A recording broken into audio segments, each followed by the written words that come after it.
Welcome to Celebration's Magical Moments. I'm Tim Foster, and I'll be taking you on a tour of some of your favorite Walt Disney World attractions and resorts.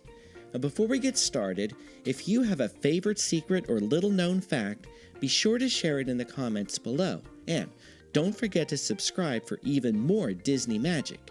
In this episode, we're going to be going under the sea with Ariel on Journey of the Little Mermaid. Cinderella Castle is certainly the most famous castle in the Magic Kingdom, but did you know that there are a few others? With the expansion of Fantasyland, the Magic Kingdom saw the arrival of the Beast Castle from Beauty and the Beast, perched high above the mountain behind the Be Our Guest restaurant. And you can find Rapunzel's Tower over near the pathway to Liberty Square. But there's another castle here that may not come to mind right away, and that would be Prince Eric's castle that's home to Journey of the Little Mermaid. Prince Eric's castle is filled with wonderful details, many of them in the elaborate queue that leads you deep into the heart of the castle. As part of Disney's growing Interactive Queues initiative, you'll find plenty of magic the moment you enter the caverns, namely Scuttle's scavenger hunt. Now, this fun-filled diversion features the comical and famous seagull Scuttle, and as you walk along the queue, little animated blue crabs scamper around collecting whatchamacallits, gizmos, and gadgets. Now, these crabs show up in multiple locations, and if they're carrying something that doesn't belong with the items in that area, just point at them, and they'll take them away and come back with something else. Soon you'll come upon an audio animatronic version of Scuttle, who proceeds to show off all the items you've chosen for them to collect. Well done. Speaking of Scuttle, once you board your clamshell, he'll begin to tell you the story of the Little Mermaid. At this point, your clamshell will turn around and you'll proceed backward down a small ramp. Now, using innovative technology, you'll see a projection of bubbles rising on the back of the clamshell in front of you, as well as on the ceiling, complete with sound effects. Now, this is an astounding effect that makes you feel as if you're actually going underwater. There's no need to hold your breath, though. It's all make-believe. Now, for those of you with a nostalgic bent, this effect may remind you of the old hydrolators from the Living Seas in Epcot. Now, unlike the Living Seas, we won't be going to Sea Base Alpha today. We're off on a colorful, fun-filled journey under the sea. We'll first visit with Ariel as she shows off some of her collection of gizmos and thingamabobs. The animatronic figure of Ariel, the first of several we'll encounter, is truly astonishing. To create the illusion of her being underwater, a special skin was invented by the Imagineers to make her look more realistic. And if you pay close attention, you'll even notice that Ariel's hair bobs up and down ever so gently, as if it were being pushed around by the gentle currents of the ocean.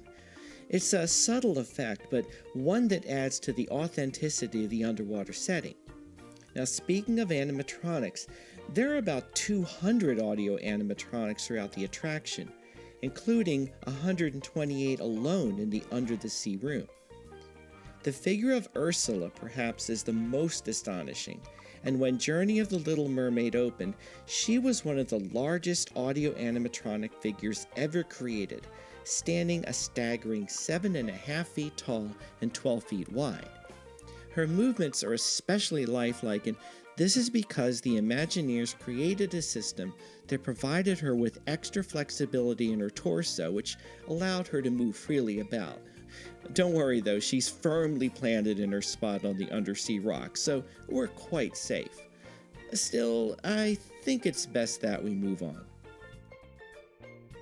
Hidden Mickeys are a classic addition to any Disney attraction, and Journey of the Little Mermaid is no exception. Now, one of the cleverest ones can be found outside the attraction. At the end of the exit walkway, look to your right and see if you can find the hidden Steamboat Willie. Now, you'll need to be standing just right, as the image is comprised of a series of rocks. If you view them at just the right angle, you'll see that his left leg is closest to you and his right leg and shoe are on the next rock. 2 holes in that rock represent the buttons on his shorts, and his face is on a flat rock further back facing left. Finally, you can see his hat on a distant rock above his head. Now here's a rough idea of what to look for, and admittedly it's hard to spot, but if you find it, you'll have discovered one of the cleverest hidden Mickeys in all of Walt Disney World. But we think we may have spotted another hidden figure, only this one's not Mickey. In the Under the Sea section of the attraction, keep an eye out for some purple starfish. Now they have pinkish bellies and yellow eyes, and to us they look suspiciously familiar. Sort of like this guy. But what do you think? Have we indeed found a hidden figment? It's hard to say, so we'll let you decide. While we may or may not have discovered a hidden figment, there is one more hidden detail that is definitely legit. Near the entrance to the attraction, look around the rocks near the shipwreck. You'll find a few carvings that are in the shape of the Nautilus, the submarine from 20,000 Leagues Under the Sea. This is a tribute to the area's original attraction that was located in this section of the park. Now, curiously, you can also find a similar carving in the treehouse at Pooh's Playful Spot at the Many Adventures of Winnie the Pooh, which was also originally located in the former home of 20,000 Leagues Under the Sea, though the tree has since been moved to the entrance of the attraction. But whether it's a hidden Nautilus, a hidden figment, or a hidden Steamboat Willie, there are plenty of surprises to be found in and about Journey of the Little Mermaid. Now, I think Ariel has a much larger collection of gadgets and gizmos that she's not even aware of, but since she's now found true love, I don't think she cares quite as much. I would still keep a wary eye out for Ursula, however. We hope you enjoyed this episode of Celebration's Magical Moments.